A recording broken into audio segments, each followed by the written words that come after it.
funny guy. It's funny what you can read at the airport, isn't it? Well, I was dumped by my girlfriend recently.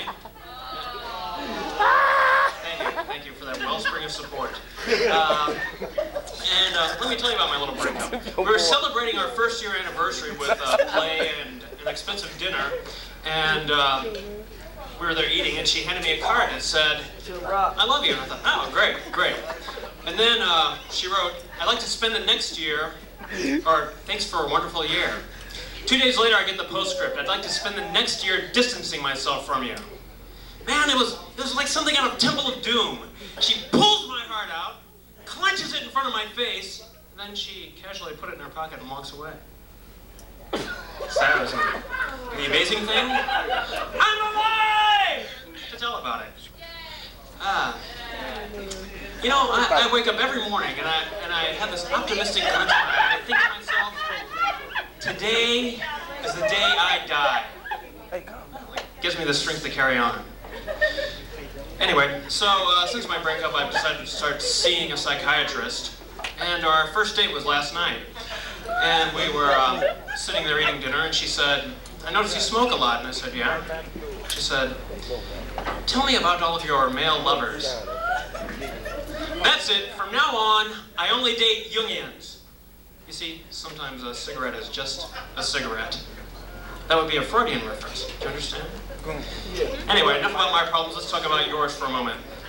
It's an election year, and of course we've whittled it down to 4 presidential candidates. The first one would be Bill Do You Think I'm Sexy Clinton.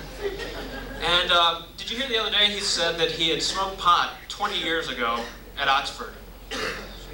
Come on, folks, what's the deal here? It's not a big deal. I mean, what, are you afraid you're going to see him on C-SPAN passing the doochie to the left-hand side? Come on. Anyway, next up we have Pat Buchanan.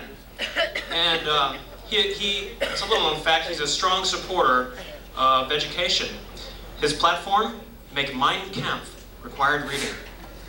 Mein Kampf. An esoteric Hitler reference. And he's also a strong supporter of family values, traditional family values. Do you remember those halcyon days when we'd all sit around the fire and spout anti-Semitic and racial epitaphs?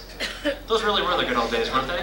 I think they were. And then there's Jerry Brown. He has this 1-800 number. And I have a better idea for Jerry. That would be a 1-900 number. Then he can limit his contributions to $5 the first minute and $2 every minute after that. Must be voting age or older. But you know, the kids would run up the phone bill for steamy sex talk from Jerry and possibly special guest Linda Ronstadt. It really is easy to fall in love, isn't it? And last but not least is our current president, George Bush, who I'm not terribly fond of. And I think that George Bush is the Arsenio Hall of American politics.